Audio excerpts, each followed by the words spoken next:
Hey guys, I'm the fan guy, and in this video I'm going to talk about the Z fighters or the human fighters and what Dragon Ball Super has in store for them.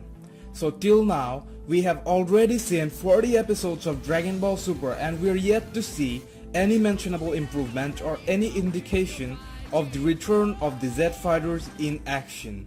The title of episode 44 however slightly hints toward a possibility which I'll discuss later.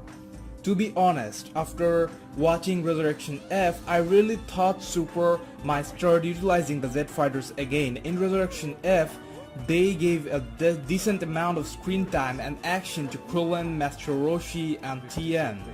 Master Roshi got a huge power boost, and it's kind of unexplained since Roshi was considered to be useless even against Raditz. So, could that mean he was training all this time? I wouldn't be surprised because of the type of guy Roshi is, he probably can never give up training. Anyways, Tien also looked badass, and in the series Krillen got quite a good amount of attention fighting against Frieza's army. All this raised my hopes higher, and I was genuinely expecting them to get a power boost or become the relevant once again. I still do believe that they will be assigned to do something important, though it seems unlikely to happen. All these characters that have been there since the very beginning of Dragon Ball, they have a different type of value to me. Though they had some roles in Android Cell Saga, they became completely irrelevant by the time Dragon Ball Z reached its final chapter. And almost everyone might disagree with me on this one, but I personally feel characters like Tien and Krillen deserves similar amount of action or roles Goten and Trunks get.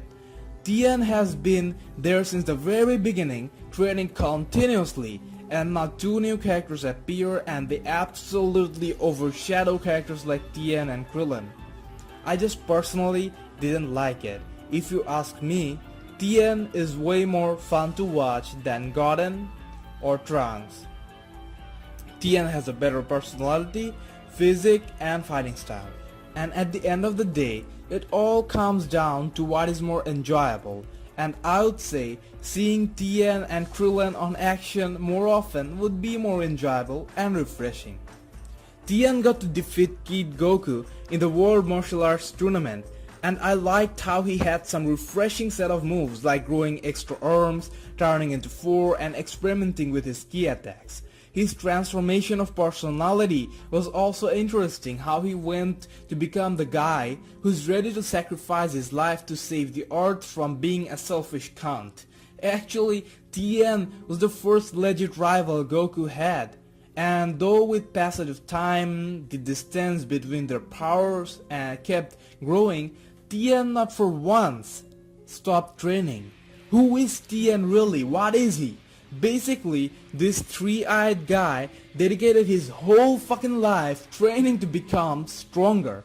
Unlike Yamcha and Krillen, he never gives up his pursuit of becoming a better fighter. There's no holding back in giving him more action. It's always a delight to see him fight. The final match of the martial arts tournament between Tien and Goku. Watch it. And if you still think Tien isn't entertaining enough after that, then probably your opinion doesn't deserve any respect at all. One of my most favorite Dragon Ball Z moments was when Tien held back Semi-Perfect Cell using his life form. It was so satisfying to watch and the fans were all behind it. This is a solid proof that all the fans want to see more moments like that. So in cases of Tien, just give him some brutal moments he rightfully deserves. He doesn't have to be the strongest, or we don't even need to see a huge development of power. Just give him some moments the fans can go crazy about. About Krillen, he is like the one who literally started training with Goku, got the same training Goku got as a kid. Yes, Goku was always the brighter one, but Krillen also used to catch up. The amount of difference of powers of this match wasn't expected.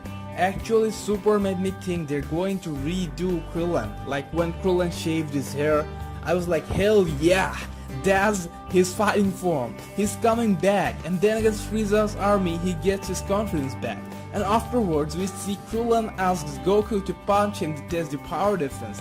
So I thought this would motivate Krillen to at least try to catch up. Well, it's not necessary to make Krillen very powerful. He can be used the same way he was being used in the beginning of Z. Like in Saiyan Saga, he was in the battle the entire time, he landed some blows on both Nappa and Vegeta. He was there at the final scene, then in Planet Namek, he was just there all the time. He even distracted Frieza for quite a lot of time. I mean, give him this type of roles to play instead of just making him a part of the audience. Krillen has his own unique set of moves, and it feels really great to see the ultimate underdog end up doing something astonishing with his technical superiority. And what can I say about Master Roshi? I'm a huge fanboy of him. And I even made a theory like Master Roshi will eventually be Goku's last opponent and he's hiding his powers and all, even though I didn't think that's legit. Master Roshi probably has the best martial arts knowledge, fighting sense and style. But I don't see him getting a role again, almost same case with Yamcha. He could have been portrayed as a cooler character, but I guess that's not gonna happen. Considering the stuff that has already been established about him, he is like the synonym of defeat. Dragon Ball in a way kind of betrayed Yamcha after establishing him as a character. They started a rivalry between him and Tien. At that stage it looked like Yamcha takes one and will give one back, but later he was defeated again by Tien and his leg was also broken and he never got to take any revenge or got any moment. And anyway, I would like to point out that Yamcha is not nearly as weak as some people think he is. I made a video on how strong Yamcha is. Check the link on the description below, you will like it. The point is, there are many valid reasons to make them relevant. Now if they do, how do you think it should be done? I mean, they get stronger by training or some sort of transformation. I mean, we get the Super Saiyan, Super Nameks. Could they possibly be introducing a superhuman form or a mystic form or even God Ki concept? The episode 44 title is Secret of the Unleashed Superhuman Water. Well, I don't have the ability to process and predict what they exactly mean by this, but I'm guessing it could possibly have something to do with the Z fighters. After the end of Champa arc, it looks like these episodes are going to be refreshing ones and will be building up for the future arc. So if Dragon Ball Super do in fact have some plans for them, I think this is the perfect time to get them started. I sure hope they will make it creative, like maybe unlocking the full potential of each characters. Like say unlocking full potential of Tien's third eye. And a few new moves added to their moveset would be awesome. Anyways, what do you think? Will they get a power boost or should they get it? Do you have any theories or predictions? Then share your opinion with me down below in the comment box. If you like my videos and want more, then please do subscribe to my channel and be in touch.